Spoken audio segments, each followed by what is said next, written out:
some good spicy water. Today, 32 centimeter, 3-in-1 Anko fry pan.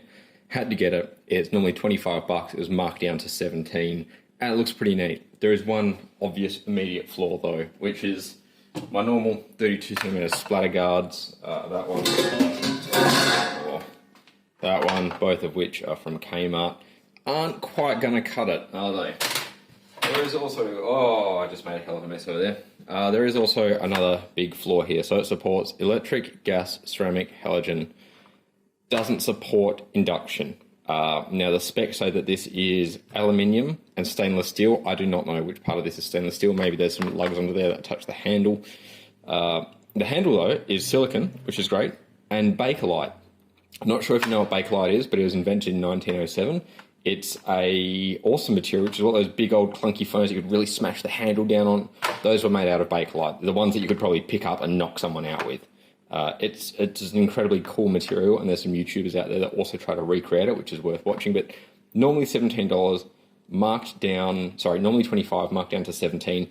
And I cook brekkie nearly every morning, and I make bacon, eggs, and hash browns. I know it's awesomely healthy, but that's what I do. And so I thought I'd try this out because it kind of has the right compartments for it. So if we get into it,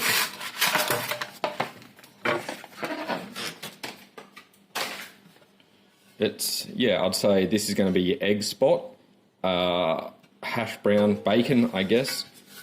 Okay, I'm guessing that's like a stainless steel base. It's kind of bound to it. I'm just going to get a magnet and test that. Okay, there is. So there is some steel in it. It might work with induction. That is definitely the steel part, and you can see that. Yeah, you can't see that middle part is not. So yeah, this is possibly would work with induction. I don't have an induction cooker here. I don't think they're all out at the workshop, so I really can't test this. But what I can test is how well it cooks the food. It is a bit hefty, so if I chuck this on some scales, they say, okay, yeah, there's one screw in there as well. That would also be steel. This handle feels pretty good. I like that it's not bound through. It is probably going to be oven safe, I guess. It doesn't say, but silicon definitely is. Aluminium, steel is. Bakelite should be. It's an extremely durable material. So if we weigh this, the scales say this heavy bitch weighs 1.410, 1.411, so about 1.5 kilos. So it's definitely got some weight to it. Looks like it's cast aluminium, and this is a non-Teflon coating, so it won't leak chemicals like some of you worry about. Teflon is known to have some problems, but this one is a PFOA-free coating. I don't know what the coating is, but it's a scratch-resistant, non-scratch resistant, non-stick. Definitely scratches. Let's get it turned on, get some oil in, make some food.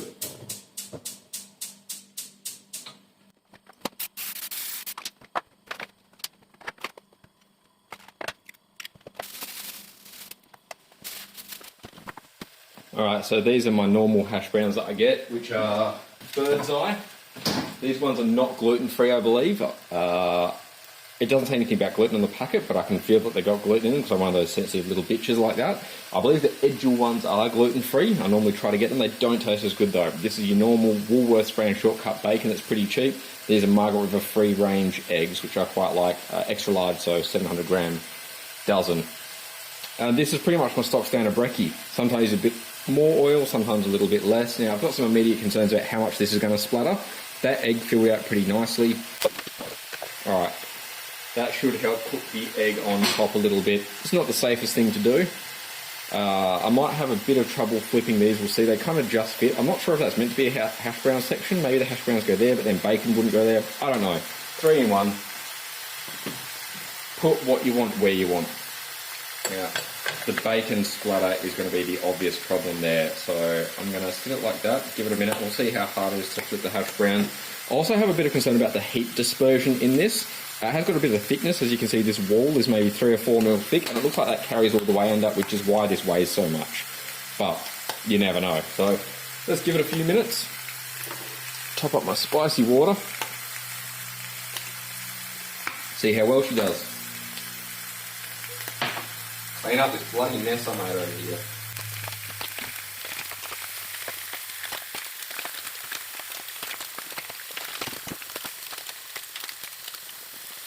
Did not consider getting this back off. Crappo. I know what I'll do. Get the old spatch in. I'll tell you a neat trick. Bit of worst sauce. The old W sauce on your bacon. So good.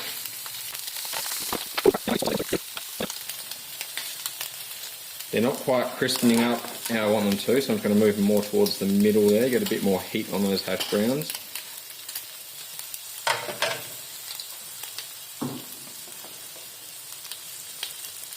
I'm actually going to cover that egg back up. It's nearly about where I want it, but not quite. I say the bacon's going to be done first, then the egg, then the hash brown. So we'll give that a tick, serve it up and dig in.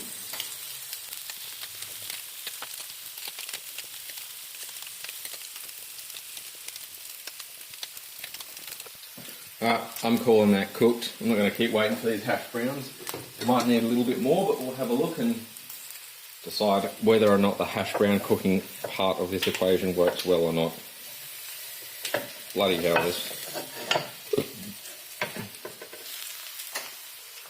You don't always have to do that, of course. That's just because I like my eggs sunny side up and it's kind of hard to cover this side.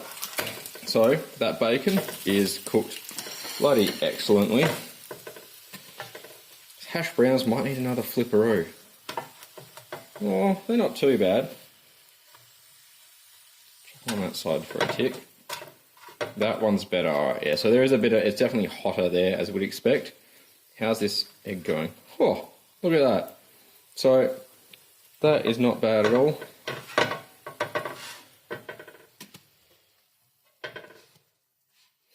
And we'll give it a quick wipe down, see how good the non-stick is.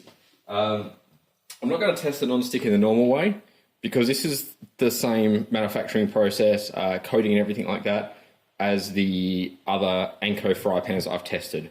Different base on it, different handle of course, but they all use that same coating. So we know what the non-stick's like, and it's actually usually pretty bloody good. Ooh, nearly missed a bit of bacon there. Ow! Ah, fucking Jesus, that's hot. Can't be having that. Look at that. You don't even need to wash it. It is clean as